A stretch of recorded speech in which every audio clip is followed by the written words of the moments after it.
Et c'est l'heure de votre édition régionale. Bienvenue si vous nous rejoignez. Dans les Flandres, les écoles bilingues fleurissent depuis plusieurs années. À la rentrée 2019, entre les villes de Bredune et de Nieppe, ce sont 12 écoles qui devraient accueillir au moins une classe bilingue avec des cours en français et en néerlandais. La communauté de communes des Hauts-de-Flandre entend accentuer l'apprentissage du néerlandais par les écoliers français, à la fois dans les écoles et dans les centres de loisirs. Plus qu'une volonté culturelle, l'idée est bien de répondre à un besoin économique, car les entreprises belges recherchent des salariés français néerlandophones. C'est ce qu'a expliqué le président de la communauté de communes des Hauts-de-Flandre, Alexis Tessier. Sur la zone que nous avons requalifiée, la zone d'activité de Wormhout, où il y avait 4 entreprises qui étaient vides en 2014, donc il y a simplement 4 ans, toutes les entreprises ont été reprises par des Belges. Et ce sont donc des chefs d'entreprise qui cherchent également de l'encadrement en France, mais malheureusement personne ne parle le néerlandais. Et pour m'être entretenu avec un entrepreneur qui est dans la conserve de légumes, donc sur Esquelbec, et lui m'a absolument conseillé, après l'avoir contacté, soit le néerlandais, soit l'anglais. L'intérêt de parler néerlandais, si vous voulez, c'est de pouvoir accéder à des postes en Belgique qui ne soient pas simplement des postes de main-d'œuvre, si vous voulez, premiers, mais également pouvoir accéder à certains postes d'encadrement auxquels quasiment aucun Français n'accède aujourd'hui. En débat depuis plusieurs jours à l'Assemblée nationale, la loi Asile et Immigration a été adoptée par les députés. Des débats qui ont été attentivement suivis près de chez nous, notamment dans le Calaisis. Natacha Bouchard, la maire de Calais, salue une loi, je cite, qui va dans le bon sens. De son côté, Pierre-Henri Dumont, député Les Républicains du Pas-de-Calais, estime que cette loi n'est pas assez ferme. Il dénonce un texte qui favorise le regroupement familial et ne règle pas le contexte migratoire dans le Calaisis.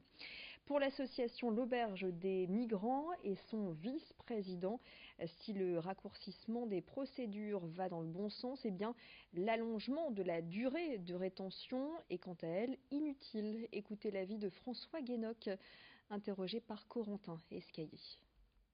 Le traitement du coup du dossier devient trop rapide, trop expéditif, et c'est pas forcément une bonne chose pour les demandeurs d'asile. Il y a aussi des dispositions qu'on peut contester, parce que par exemple entendre les migrants à travers une visioconférence, c'est vraiment quelque chose qu'il faut pas faire, parce qu'il y a beaucoup de choses qui se jouent dans la façon dont les gens racontent leur histoire, qui se jouent dans la relation personnelle qu'ils ont avec les gens qui sont en face, les juges qui sont en face.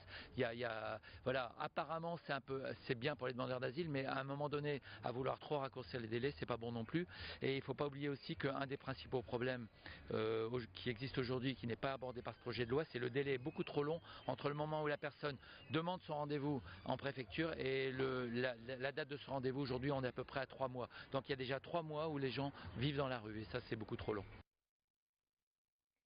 À Bailleul, ils étaient 3000 ce week-end à participer au Trail du Mont des Flandres sous un beau ciel bleu. Et pour cette première édition, les participants avaient le choix entre un marathon, un trail de 80 km et une course de 25 km.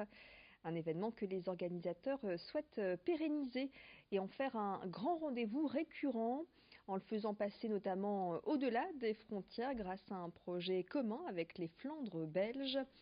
Et plus qu'un événement sportif, ce trail du Mont des Flandres se veut une grande fête, un événement culturel. Explication recueillie par Brieux Gorchy. Là on est dans l'action, les 3 parcours sont partis, 80, 42 et 25 km. On a 3000 coureurs maintenant sur les sentiers, donc maintenant on s'attelle pour préparer les ravitaillements et les festivités, donc voilà, on est dans l'action. On a misé à la fois sur la beauté des paysages, les Flandres, mais aussi les festivités, le caractère des Flamands avec les géants, les fanfares, les moulins. Dans tous les villages, ils sont tous mobilisés autant qu'ici. Donc c'est pas une fête locale, c'est vraiment une fête des Flandres. Avec le retour du soleil, il y a un accessoire indispensable et qui fait recette, ce sont les lunettes de soleil. Dans ce magasin, 50% des ventes sont enregistrées à cette période au printemps, ce qui représente 25% du chiffre d'affaires annuel de la boutique. Alors comment bien choisir sa paire de lunettes? Comment s'assurer une bonne protection? Vendues sur Internet ou dans les enseignes non spécialisées, toutes les lunettes ne se valent pas. C'est en tout cas l'avis de cet opticien rencontré par Alexis Tessier. Je vous propose de l'écouter.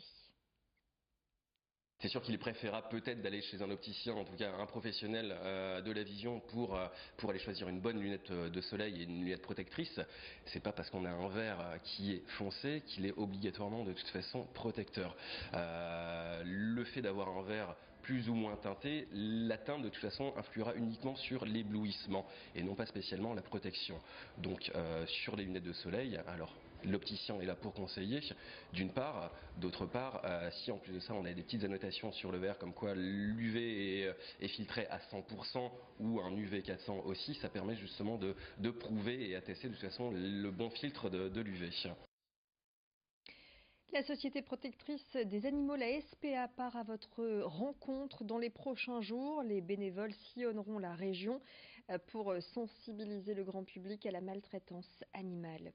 L'occasion de rappeler qu'adopter un animal reste un acte réfléchi et une responsabilité du quotidien. À l'approche de l'été, il s'agit aussi de faire diminuer le nombre d'abandons, plus nombreux lors des grands départs en vacances. Explication sur le lancement de cette campagne de sensibilisation qui va permettre également de récolter des dons. Il n'y a pas de petits dons.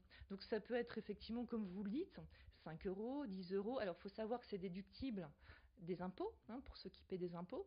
Donc voilà, ça c'est, on peut avoir des reçus fiscaux et une partie déductible des impôts. Donc c'est quand même intéressant. Et donc forcément, plus on fait des gros dons, plus on peut déduire. Mais effectivement, il n'y a pas de petits dons. Et on peut aussi tout simplement venir nous rencontrer dans nos refuges pour des actions bénévoles. C'est aussi prendre du temps pour la cause animale et voilà, ça peut être aussi une autre façon de nous aider.